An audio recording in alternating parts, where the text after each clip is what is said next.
ये कहानी है शिवपुर गांव की।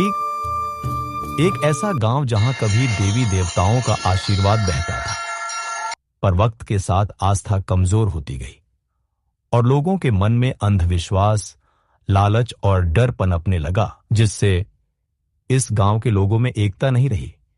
सभी एक दूसरे के साथ प्यार से नहीं रहते और कुछ अजीब घटनाएं भी हुई।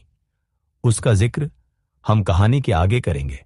एक रात शिवपुर गांव में जोर की आंधी आई, बिजली कड़क रही थी।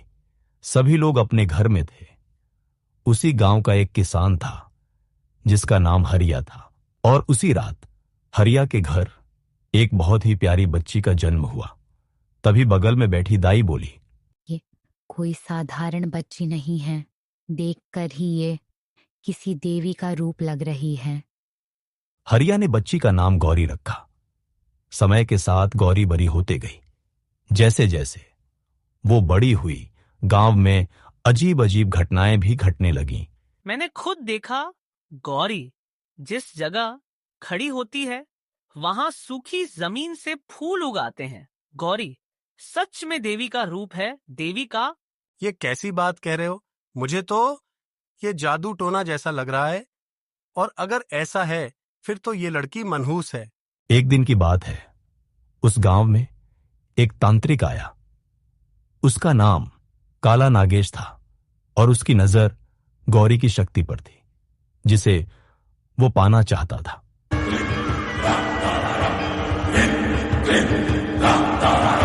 ये कोई आम लड़की नहीं है। इस लड़की में शक्ति है और आज मैं इसे अपनी सिद्धि बना लूंगा। उसी दिन से गांव में बच्चों के गायब होने की घटनाएं शुरू हो गईं और सारा दोष गौरी पर मढ़ दिया गया। जब से ये लड़की आई है, गांव में शांति नहीं रही। इसे गांव से निकाल दो। एक रात काला नागेश गांव में घूमते घूमते गौरी के घर घुस गया। उसके हाथ में तो तंत्र मंत्र की किताब थी और आंखों में पागलपन, जैसे कि वो गौरी की शक्ति छीनने आया था। आज तेरी शक्ति मेरी होगी। हे माँ, अगर आप मेरे साथ हैं तो मुझे अपनी शक्ति दीजिए। उसी क्षण अचानक एक तेज प्रकाश फैला।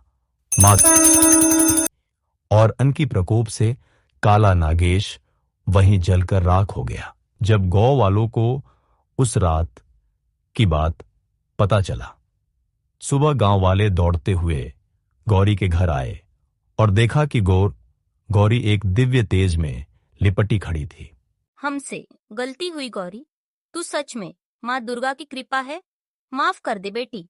माँ की शक्ति हर किसी के अंदर होती है, बस पहचानने की देर होती है। गांव वालों ने उस जगह एक मंदिर बनवाया और उस देवी को नाम दिया दुर्गा कन्या।